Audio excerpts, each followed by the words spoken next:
Start చేసేస్తారా?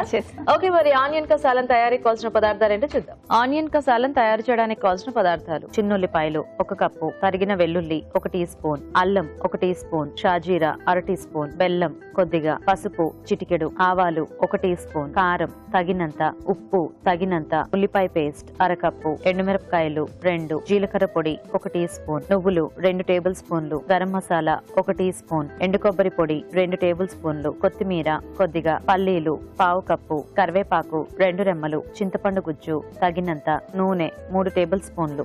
Okay అండి, onion కా సాలన్ తయారీకి కావాల్సిన పదార్థాలన్నీ చూసారు కదా. హరిత గారు స్టార్ట్ చేద్దామా? ఓకే ఓకే, మిర్చి సాలన్ చూసి మీకు ఆనియన్ సాలన్ చేయాలని అనిపించిందా? అంతేనా? ఫస్ట్ ఆయిల్ వేసుకుందామండి. ఓకే, ఈ ఆనియన్ సాలన్ ఉంటుందా అండి? ఇది మీ ఇన్వెన్షనా? లేదు, ఉంటుందా? అదే మిర్చి అయితే అందరికి తెలుసు, ఆనియన్ అంటే నేను ఎప్పుడు టేస్ట్ చూడలేదు.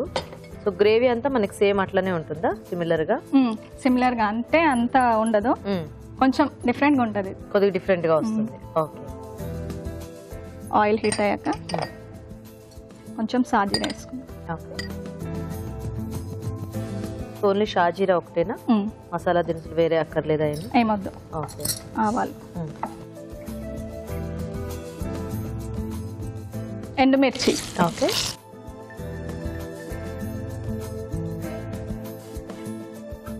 కరివేపాకు, తరిగిన అల్లం. సో అల్లం ముక్కలు, వెల్లుల్లి ముక్కలు సపరేట్ గా వేసేసుకుంటాం. పసుపు. సో అల్లం వెల్లుల్లి పేస్ట్ కాకుండా ఇట్లా పీసెస్ లో అయితే బాగుంటుంది. ఓకే, పీసెస్ అయితే బాగుంటుంది. ఆనియన్ పేస్ట్,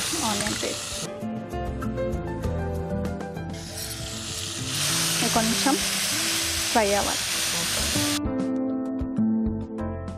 కారం. ఓకే, సో ఆనియన్ పేస్ట్ కాకుండా ఇంకేమైనా పేస్ట్ రెడీ చేసి పెట్టుకోవాలి? ఇంకొకటి నువ్వులు, పల్లీలు, ఎండు కొబ్బరి వేయించి పేస్ట్ చేసుకోవాలండి. డ్రై రోస్ట్ చేసి కొంచెం వాటర్ వేసి పేస్ట్ చేసుకోవాలి. ఓకే ఓకే, అది కూడా ఇందులో వేసేద్దాం.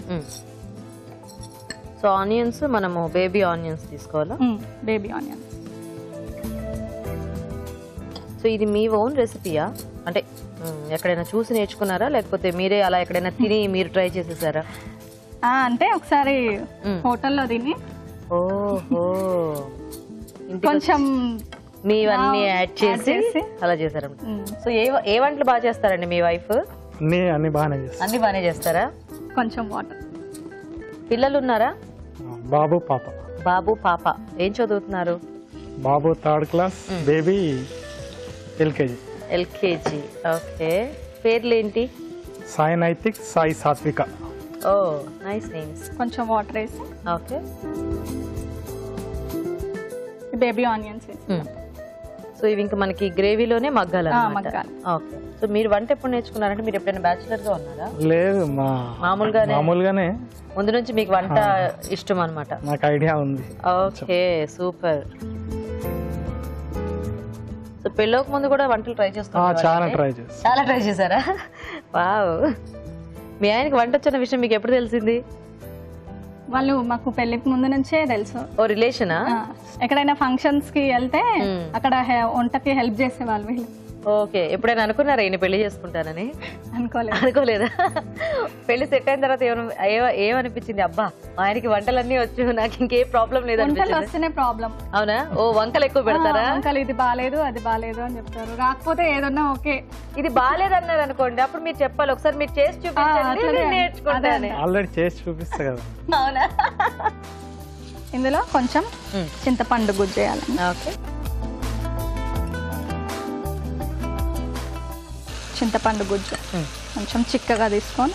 ఓకే, సో ఈ సాలంలో కొంచెం చింతపండు పులుపు ఉంటే బాగుంటుంది.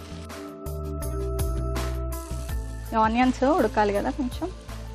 ఆనియన్స్ ముందు ఏమైనా ఉడికించి వేసుకో? ఏం లేదు, డైరెక్ట్ ఇక్కడ వేస్తేనే బాగుంటుంది. అవి చిన్నవే కదా. ఓకే, సో ఫాస్ట్ గానే మగ్గిపోతాయి. సాల్ట్ వేసి టేస్ట్ కి సరిపడా సాల్ట్. జీలకర్ర పొడి, సో మీకు ఇంట్లో టైం పాస్ ఏంటి హరిత గారు? పిల్లలు. హాబీస్? పిల్లలా? ఇద్దరు చిన్న పిల్లలే కదా, సో సరిపోతుందా వాళ్ళతో? ఫుల్ అల్లరి చేస్తూ ఉంటారా? ఫుల్. గరం మసాలా, ఓకే, కొద్దిగా బెల్లం టేస్ట్కి, కొంచెం ఇష్టం ఉంటేనే వేసుకోవచ్చు, లేదు అంటే అలా వదిలేసేది.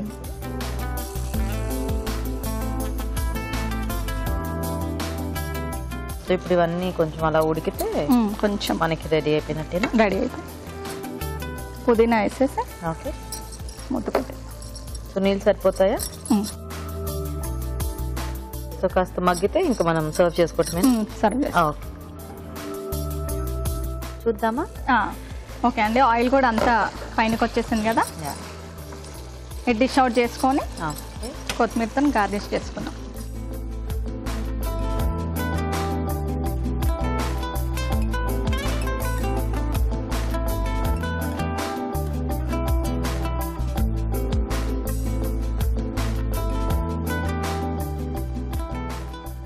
Onion salan ready.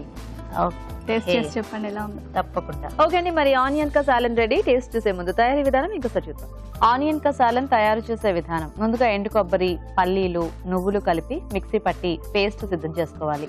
ఒక పాన్ లో నూనె వేసి షాజీరా, ఆవాలు, ఎండుమిరపకాయలు, కరివేపాకు, తరిగిన అల్లం, వెల్లుల్లి వేసి వేయించాలి. దీనిలో పసుపు, ఉల్లిపాయ పేస్ట్, కారం, ముందుగా సిద్ధం చేసుకున్న పేస్ట్ వేసి కొద్దిగా నీళ్లు పోసి చిన్నుల్లిపాయలు వేసి ఉడకనివ్వాలి. తర్వాత చింతపండు గుజ్జు, ఉప్పు, జీలకర్ర పొడి, గరం మసాలా, బెల్లం, పుదీనా వేసి మరి కాస్త ఉడకనివ్వాలి. ఆపై కొత్తిమీరతో గార్నిష్ చేసి సర్వ్ చేసుకుంటే ఆనియన్ కా సాలన్ రెడీ.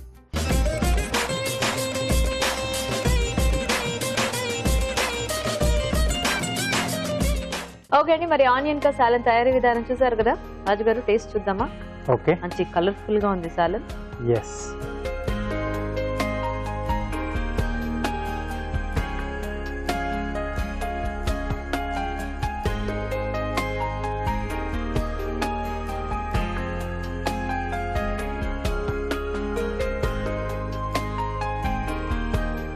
బాగుంది, మంచి ఘాటుగా ఘాటుగా అంటే తీసుకున్న ఆ మసాలా కూడా బాగుంది.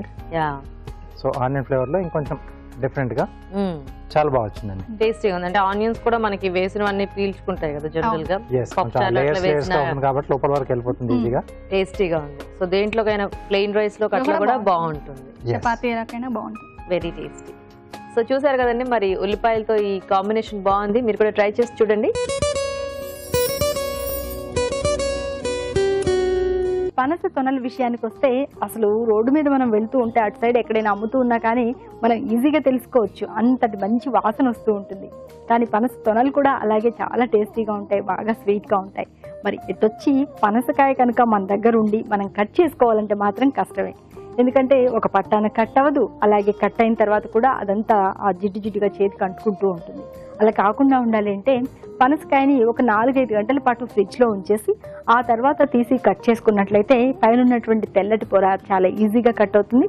దాని తర్వాత పనస తొనలు తీసుకోవడానికి చేతులకు బాగా ఆయిల్ అప్లై చేసుకుని కనుక తీసుకున్నట్లయితే చేతులకి ఏమీ అంటకుండా కూడా ఉంటుంది. హ్యాపీగా టేస్ట్ ఎంజాయ్ చేయొచ్చు.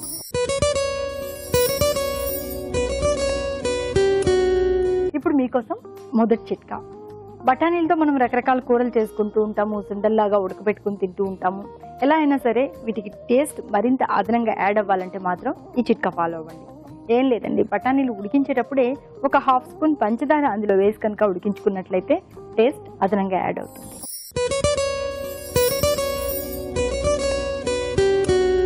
ఒక్కోసారి కూరలు వండుతూ ఉన్నప్పుడు పొరపాటుగా కాస్త కారం ఎక్కువ పడిపోతూ ఉంటుంది.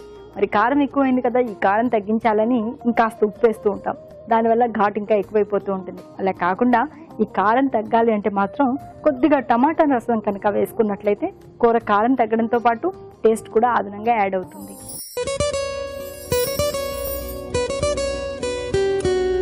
క్యాలీఫ్లవర్, క్యాబేజ్ ఇలాంటి వాటిని ఆహారంలో భాగం చేసుకోవడం వల్ల చాలా ప్రయోజనాలు ఉన్నాయి. ముఖ్యంగా మన శరీరంలో ఉన్నటువంటి విషతుల్యాలన్నీ బయటకు వెళ్ళిపోతాయి. ఇందులో యాంటీఆక్సిడెంట్స్ పుష్కలంగా ఉంటాయి. మరి వండుకునేటప్పుడు కొద్దిగా పాలు వేసి కనుక వండుకున్నట్లయితే మంచి సువాసన భరితంగా ఉండడమే కాకుండా కూరకు అదనపు టేస్ట్ కూడా వస్తుంది. పప్పు బియ్యం మనం చాలా రోజులకు సరిపడా కొనుక్కొని నిల్వ ఉంచుకుంటూ ఉంటాం.